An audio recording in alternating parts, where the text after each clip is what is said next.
Vietnamese women possessed by the souls of dead soldiers whose remains have never been found. At least that's the claim here. Every day, up to a dozen families attempt to contact the dead at this psychic centre. It's a desperate bid to find the remains of loved ones killed in what is known here as the American War. This woman speaks, but the voice claims to be her father.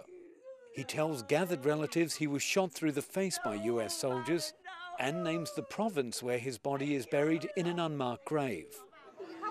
An estimated 3 million Vietnamese died during the war. 1 in 10 remain missing. It's a huge challenge for the country's handful of professed psychics. I think it's good to use psychic power to find remains.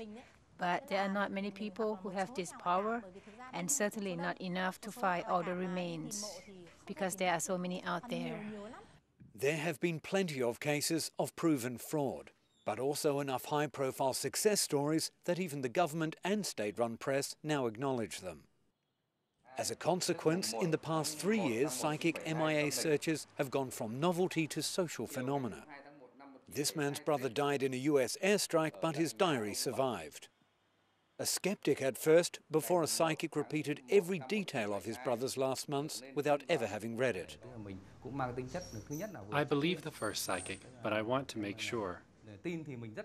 I strongly believe in psychic power, but I want to have a chance to talk to my brother's soul.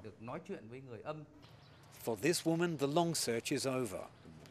Her brother's remains were finally laid to rest after a psychic located his grave. She says there's no doubt the skeletal remains were her brother's. No words can describe my feeling at that moment.